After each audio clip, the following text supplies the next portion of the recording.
문재인 정부의 과제는 매번 말씀드리지만 맨 먼저 문재인 정부 뭘 해야 했냐면 국가와 정치가 도대체 왜 존재하는지 그 이유를 확인하는 일을 해야 했습니다.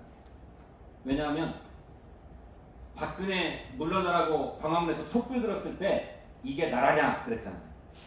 그 전에 세월호 참사로 우리 아이들이 진도 앞바다에 빠져 죽었을 때 이게 나라냐라고 하는 구호를 우리 국민들이 들었잖아요.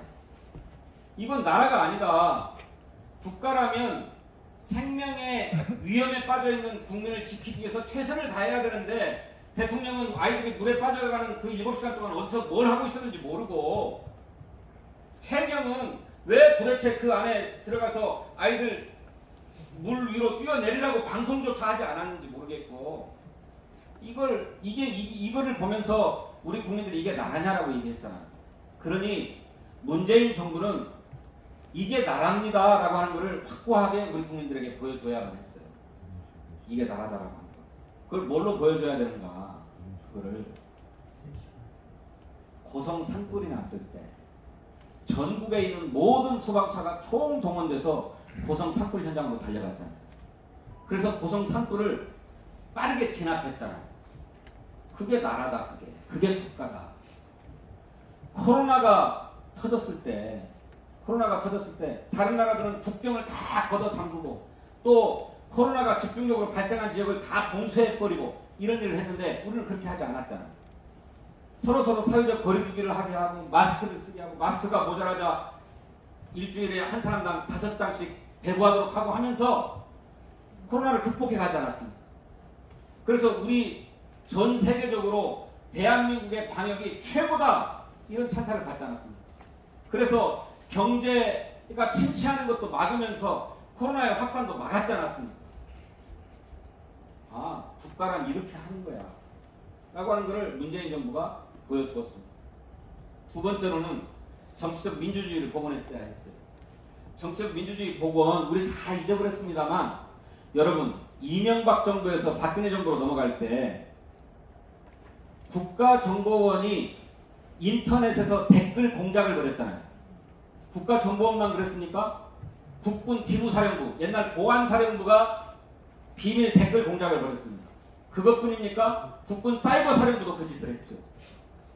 이거는 총 칼만 안 들었다 뿐이지 나라의 최고 비밀 정보기관과 비밀 군사 조직을 동원해서 국민의 여론을 조작하려고 한 쿠데타입니다.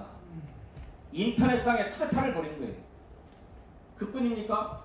검찰 총동원돼가지고 야당 인사들 뒤를 팼잖아요.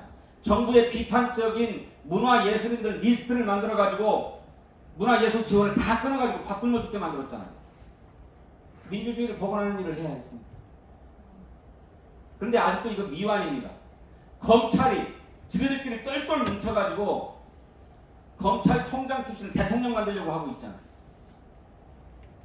이거는 민주주의가 아니죠. 대통령 권력 하나는 우리가 어떻게 할 수 있는 세상이 되었지만 그 밑에 있는 진짜 국가 권력기관들은 개혁되지 않았어요. 개혁된 게 어디냐? 국가정보원이 개혁이 되었습니다. 경찰이 개혁되었습니다. 군대가 개혁되었습니다. 남아있는 곳이 어딘가? 검찰이 남아있어요. 검찰. 이 검찰을 개혁하는 게 남아요. 세 번째로는 아까 말씀드렸던 것처럼 사회경제적 차원의 민주화로 진입하는 일을 해야 했습니다. 네 번째로는 남북관계 전쟁 직전까지 갔지요.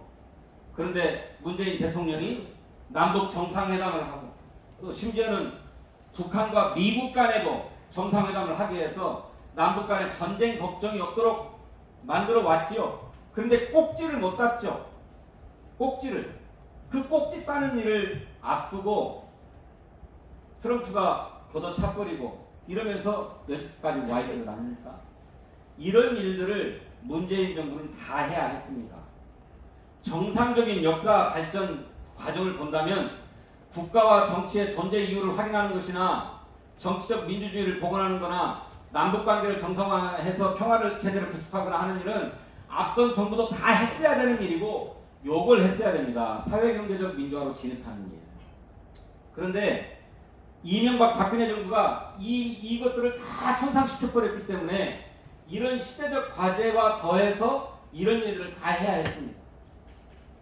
그래서 문재인 대통령은 이 사회경제적 민주화로 진입하는 이런 일들을 통해서 사람 중심 경제체제로 하려고 했어요. 그런데 이것도 상처를 많이 받았죠.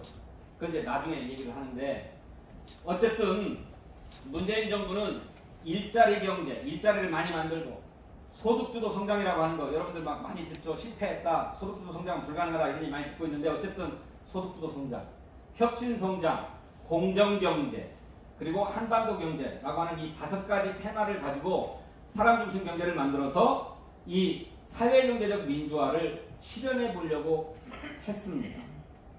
그런데 그런 와중에 기득권층의 엄청난 저항과 반발로 숱한 상처를 입었고 그 사이에 국병을 만납니다.